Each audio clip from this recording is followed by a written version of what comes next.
We are live. Welcome, everybody. This is the MLB Pre-Lock Show. As always, the night before the day of, we're looking at Tuesday, 5/16/23. Tony Dixon, Cutillo, Dave, the bell ringer, Gloeckner, and we are here to try to break down a huge 12-team slate. Like we always do, we're going to give you some plays. We're going to give you some pitching. We're going to give you some hitters, give you some FFVPs. Then we're going to have some fun. And make sure you're locked in on WinDailySports.com as you're getting all the good content. You go on the website, tons of new features, which we're really, really happy about. Make sure you're checking them out. And tons of free offers. You listen in the description. Very, very easy. If you want any of those offers, just click and go, and you get free money. But Dave, this is one of the biggest slates that we've broken down all year. I think the biggest we've had is 10, and this is a 12-gamer tonight. Yeah, it's awesome. Can't wait. I get to write for it tomorrow, too. So, whatever you missed tonight with our little show here talking about the slate, catch it all tomorrow in the MLB article sections. We'll dive even a little bit more deeper than we can in the 10 minutes here. But, yes, so excited for a 12-game slate. And not only a 12-game slate, but one with there's some really cool matchups. Angels, Orioles is a cool one. You're looking at Boston, Seattle, Philly, Giants. There's just a lot of different matchups in this slate, which makes it really, really fun.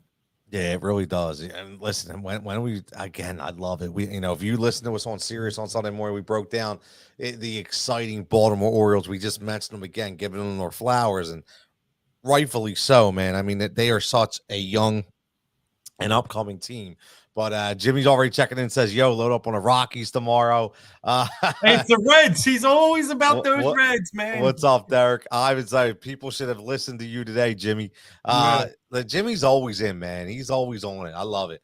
If you don't know, maybe you check these guys out. You hop in our Discord. Make sure you get in there. Lots of great insight from guys like Jimmy and Ivan and Brian. And Rocker. these guys are always in there giving you picks and pivots and updates. So make sure you check that out as well. And use the code word WinBig to get your first free week. So Dave, as always, man, this is a big one. And we have 4 guys that are in the $10,000 and up realm that we talk about, headed by Clayton Kershaw at 11,000. Now, out of these 4 pitchers, is there anyone that you're riding? Now, we'll ask you this. Do you go Justin Verlander? Now, he's only had a couple starts this year back from injury. And he was obviously much better the second time than the first time. Still only gave up a run. First outing, he only gave up 2 runs. But he went 7 innings against Cincinnati and went 104 pitches, Dave. Is this dude like the bionic man? It's amazing what he's able to do. Yeah, it really is. And I got one word for Verlander tomorrow.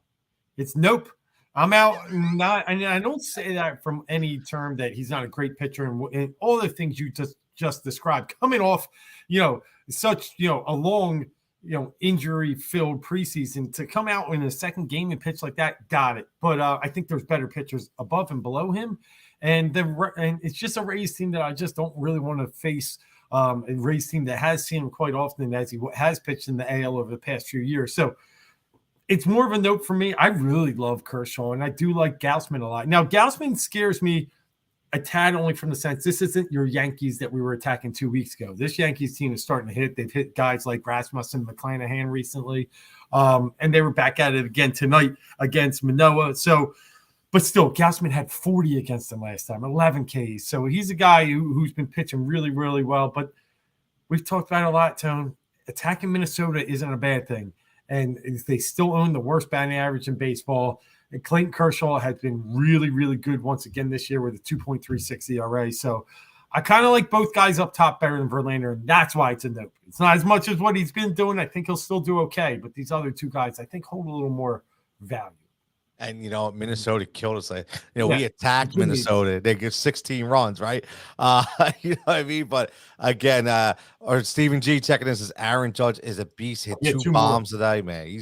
I hit one at the warning track the other day, man. So, and Jimmy's right. And that's where we'll get Wheeler's my favorite on the card. No doubt about it, in that middle of the stack. And we'll get into that. But yeah, Tone, let you talk about the top there. Yeah, no, 100%, man. Like, Aaron Judge almost won the game, ended on a warning track, hits 2 bombs today. But Jimmy's right on point, man. Like we talk about this all the time. I mean, Dave, listen, we talked about this off air and we talked about it on Sirius. I mean, everybody just sees our cash and caffeine picks. Nobody actually sees what we talk about a lot. If they don't have a subscription to Sirius Satellite, and you can catch us every weekend, Friday, Saturday, and Sunday. And we talked about. Dave, what was it? Braxton, what was it? Braxton Garrett. Braxton Garrett, right? So 50, what was he, 5,600? 5,600, yep. And he gets you a 30 piece, right? So I mean, listen, you don't always have to go for those upper echelon guys. It gives you a lot more opportunity to build a really quality offensive lineup. So, I mean, let's get right into it, Dave. I mean, Jimmy opened the floor for us as well. Let's just talk straight up. Zach Wheeler, man. I mean, he came out 7 innings, looked really, really strong. And again, going up against San Francisco lineup, we know isn't full of tremendous hitters, has a lot of value if you want to hit them, but this could be a good lineup for him to attack. Yeah, at the top of the card, he's the highest, the guy with the highest ERA to FIP discrepancy. So his ERA mid to high 3s, 3.8 is exactly where he's at. His FIP 2.59. So a pitcher that's really looking to hit positive regression on the way, and he started it recently in his last few starts, as you mentioned. Goes to a big park in San Francisco, goes to a team that Ks a lot. I think it just sets up really well for Wheeler. So I like Wheeler a lot. I like Bieber as well. I think he's in a really good spot as going against Chicago. So those two, as Jimmy mentioned. And I'll tell you, Seth Lugo is another one I like against Kansas City. Looking in that mid-range there.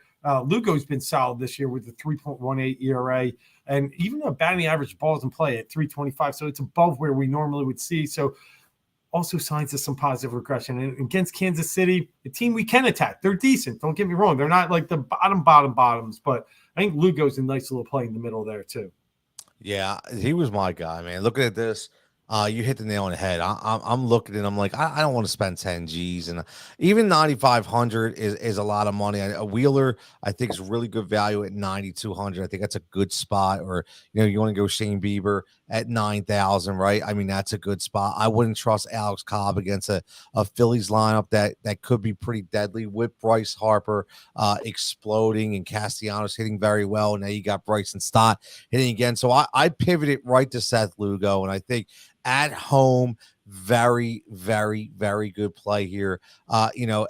Everything, again, the weird thing about Lugo is if you look at the splits, he's actually worse at home than he is away, but he's playing Kansas City.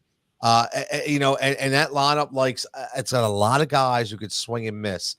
So again, he's got 10 strikeouts in 2 games. So I think getting the innings pitched at 6 or 7, like he's usually accustomed to, going high in counts at 97, 98, and 100, and getting those 5 to 6 Ks, I think is pretty much ideal. Now, Dave, besides that, is there any bargain basement guys that maybe we could throw a flyer on here? Yeah, I'm still waiting for the Pivetta of last year to come around, and he's trying. He gets, he cracks it in a little bit, and you think he's about to break through, and then has a bad game. It's been kind of a roller coaster. 20 points, then 8, then 19, then negative. So if we're on the right side of the curve, he's on his way to a good game tomorrow. Seattle's a team that both a pretty solid lineup, but again hasn't been really ripping the ball. Pivetta a little better at home when we look at his split. So I think Pivetta under that 7K range could be a nice little sneaky play, because when you're looking under 7K, and we all know this that play DFS, but for those trying to dip in and out, you're looking for K potential. Like you get these guys, okay, yeah, he could give you 5 innings, no Ks, and a couple runs. He might get you 10, but at least with Pivetta, there's high K potential there under 7K. So I kind of like him as one of those value pitchers tomorrow. I like it. I'm going to go and with the guy with the 2 first names, and that's going to be Tommy Henry. Now, we've talked about attacking Oakland before, and the one thing I like about Henry is at a very, very low salary, low price point, 5,600. This is the highest he's been, but he started out at 5,000. And the thing I like about him, just 8/10 of a point under 10. He's always double digits, and he's starting to pitch longer in games. even though his strikeout potential is not huge, only 3 or 2, he's only given up a couple earned runs. So against Oakland, I think you can multiply his strikeouts by 2, which give him 5 to 6. So if he can give you 5 to 6 strikeouts and pitch 6 innings for 5,600, Dave, that's a really good value. Yeah, I agree. I like it. So we got 2 identified down there, and stay in the middle, kind of with the pitching top middle. I think we could build some really good lineups now. Yeah, I really, really think. And again, make sure you're liking the stream, follow on the site, windailysports.com, follow the YouTube page, tons of great content.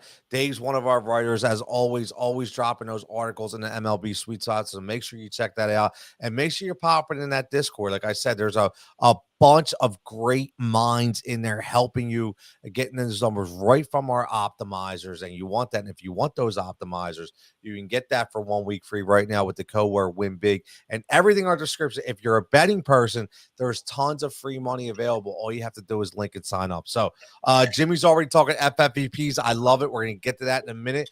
But speaking of FFVPs, Dave, just from an offensive standpoint, who's your top tier stacks that we're looking at tomorrow? Yeah, well, as much as we like the pitching at the top, there's some at the bottom that we can really attack. My favorite is the Braves. They're coming off a 10-run game today. Dane Dunning, not really that good. I know his ERA this year has been okay, but they've just been using him in, spots. And it's going to come around. Looking at his, numbers, advanced numbers, he's pitching way over his head. I think the Braves are a perfect team to attack a pitcher like this. So I'll take the Braves. It's probably one of my favorite stacks of the day tomorrow. Looking, at the guys that are my favorite usually in that team, you can always start at top with Acuna. He's the best, right? And he had a great day the other day. But Olsen's been one of the steadiest guys, and Albies is always a guy I'm looking, because he's not quite in the mid-5s as those other guys. You can usually get him in the mid-4s. So Albies is a guy I'll try and build around, pick up or down. I like it. I mean, you can never, ever, ever go wrong with an Atlanta lineup, right? I mean, you just can't. Like you mentioned it. You just can't. You just can't. They're up to 12 now too. So tonight. So yeah. What's that? They're up to 12 runs tonight, and everybody's hitting. Every single player in their lineup has a hit tonight. So we have 12 right now, or they have 12. You said? Wow. Yeah. That's insane. That's insane.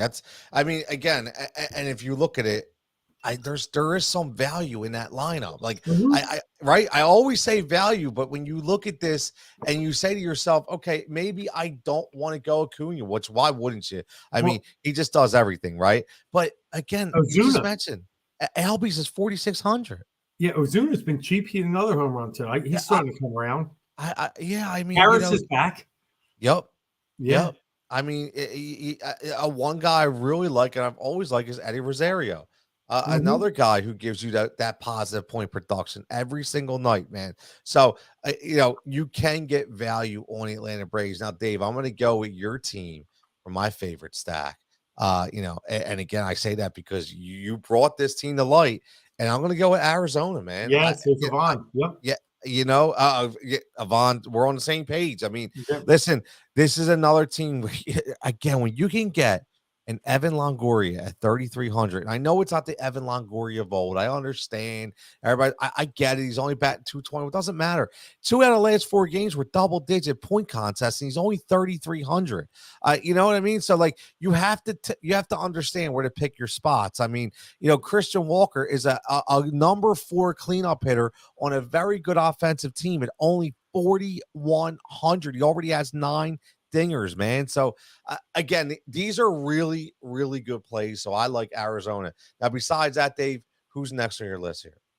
Well, we always try and attack one that's kind of off the cuff, right? You don't win these things by just taking the lowest salary pitchers and going against them. You got to kind of think about this one a little bit. And the more I look at it and the more I think about it, 2 teams that I think are in play. Well, I'll give the one. St. Louis. I think St. Louis is coming off a monster offensive night tonight, going into Tuesday against Milwaukee, lighting up Peralta. Now they get the soft tossing Wade Miley, gas can, a guy that hasn't really been pitching great of late. Had 2 games of recent, letting up 10 earned runs. So I think St. Louis, and they always are known to bash lefties as well with that strong hitting Goldschmidt, Arenado combo in the middle. So I'll go with the Cardinals as my other one. I like it. I like it. We already got people checking in. Yeah, Ivan says, yeah, hard not to go Arizona. Sorry, I was flipping through pages. I didn't see that. Yeah, we're right on the same page. Derek wants to know what's the best BVP players. Batting value. Yeah, I'm not sure what batting value players. That's what I'm thinking. Yep. Yeah, I mean that would make sense. We're gonna get to that. They're kind of like our FFVPs. We're gonna get to that in a minute. Lovelace Taylor says, "Do you do this show every night? If not, you should. I love your format and straightforward style." Listen, man, we absolutely do try.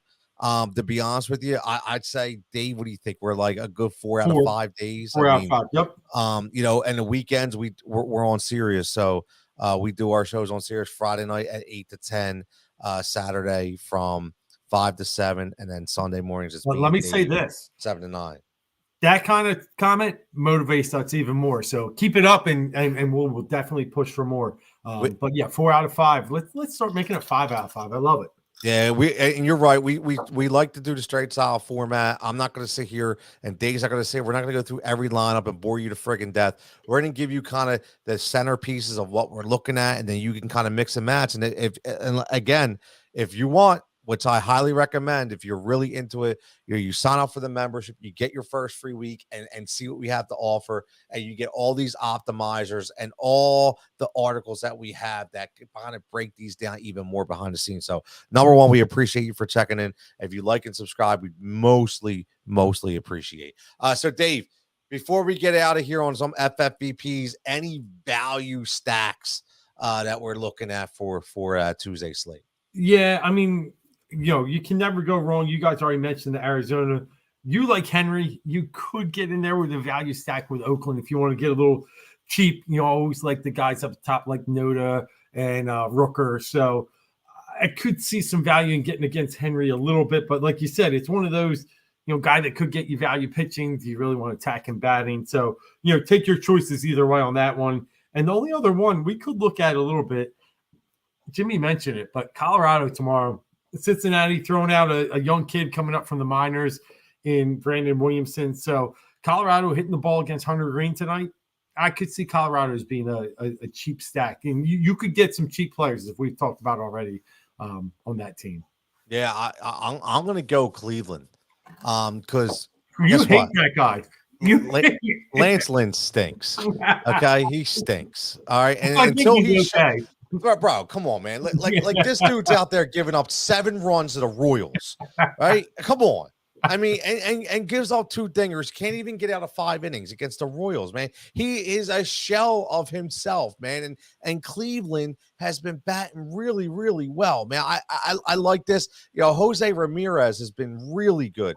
You're talking about 9, 12, just multi-game hits, doubles galore.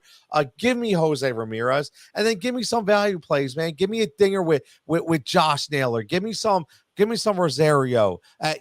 Again, at another positive point production clip. Listen, this dude 3 out of 5 games, Dave, was over 18 DK points, and he's only 3,700 against a stiff who just gives up the long ball and hits at will. So I'm sorry, I'm going Cleveland. That's where I'm going. Let's get some FFVPs in here, Dave. Who's your first FFVP you're looking at tomorrow? Well, I mean, listen, lately I've been liking Kirilloff, but from Minnesota, he's come up from the minors again. Once, very touted prospect out of Minnesota, but going against Kershaw. So I'll just throw that out there. Probably not playing him tomorrow, but he's a guy you want to consider more often than not. One of the guys I want to see what's going on, but the kid out of Texas, they've been batting kind of in the middle, top of the order. Robbie Grossman still has good value here. Going against Schuster from Atlanta could be part of a bullpen game, could be a high-scoring game. So Robbie Grossman at 2,900. I think if I'm going to stack Atlanta, I might get a little run back with Texas, and Grossman will be a guy I kind of highlight that's under that 3K range. I love it, man. I like 28 points yesterday on Sunday, so a good day. Yeah, I like that call. I do. I like that call. And I'm playing right into Ivan. Me and Ivan are on the same paces. What do you guys think of the Jays versus German? I don't trust them as much as pitcher stats have been inflated with the Minnesota and Cleveland games. And that's why, Ivan, my FFVP, one of them, I'm going to go back to the well again, man. I'm going to go with my boy Double K. I'm going to go with Kevin Kiermaier against Herman, okay? Because all Kiermaier has been able to do is go positive point production for the last 6, 7, 8, 9, 10 games, dude. 10 games in a row, and he's only 2,600. Gives you a 22, 2 sevens, a 12, a 21 in his last 5 against a guy who I think is definitely has his stats inflated, and he can be hit, especially at home in Toronto. So I'm going to go Kevin Kiermaier for 2,600. Nice. I'll throw you one more because it's a lineup that Jimmy's commenting about. I commented a little bit earlier. If you're going to go FFVP and you're going to go Colorado, give me Brenton Doyle. Kid hit a homer tonight off Hunter Green. That makes it 2 in a row. I think he had one against the Phillies the day before on Sunday. So 2 homers in 2 games and guys under 3K value in a lineup that could really pop against a AAA pitcher, if you want to even call him that. So I'll go Brenton Doyle at 2,900. Colorado Rockies outfielder who's been hot 2 straight games with homers as my other FFVP. Yeah, I got one more too. I actually had a couple more, but I'll only throw one out there. I'll put the other ones in Discord. I like Brandon Crawford. Now, again, I know Wheeler. We're on Wheeler. We absolutely, but Brandon Crawford is a Major League Baseball hitter, and I get it. I get he wasn't having the best year, but he went on a DL. Okay, just came back, gives you 0. I'm not worried about that. Before that, he gives you 22 straight points in 2 games. This guy can hit the baseball, and he loves to hit it home. Dave mentioned it earlier. This is a big field. All I need Brandon Crawford to do is give me one gapper and knock in a run, because I do feel that Wheeler's good for at least 1 run in that game, and I think that'll come out the bat at Brandon Crawford in an RBI situation. So give me Brandon Crawford. He's just under that line at 2,900 for FFVPs, man. So, Dave, before we get out of here, final thoughts. Going to be a big day tomorrow. 12 game slates are really tough. Exposure is key in a 12 game slate. So it depends where you want to go. Single game entries, I'd like a lot more, especially in the bigger slates. But if you're going to play some of these 12s, be willing to play the dollar and get 10, 20 lineups in there. Because you're going to need to get exposure on a lot of these games and a lot of different stacks and a lot of different pitchers. In single entries, I think it's really important to stay in that, 10, 9-ish, high 9s to high 8K range with some pitchers and be able to leave yourself with like the high 3,800 for batters. I think it's important tomorrow to get some decent stacks in there. We talked about good lineups tomorrow. You're going to want to get some of their bats. Yeah, get some of those bats. Don't overpay for pitching. Yeah, it's going to be great. And, unfortunately, me and Dave don't have to worry about the Sixers anymore. So we got a lot more to focus on when it comes to MLB DFS. We got the Phillies now, man. Who's you saying? I don't know. I didn't. Yeah. But as always, for everybody checking in, man, we appreciate it. Make sure you like and subscribe. Make sure you give us a follow on WinDailySports.com. Make sure you're signing up for that first free week with the code word Win Big or Green, whatever one you decide to use. As always, man, everybody stay safe and stay healthy. Good luck on your contest, and we'll catch you back here next time.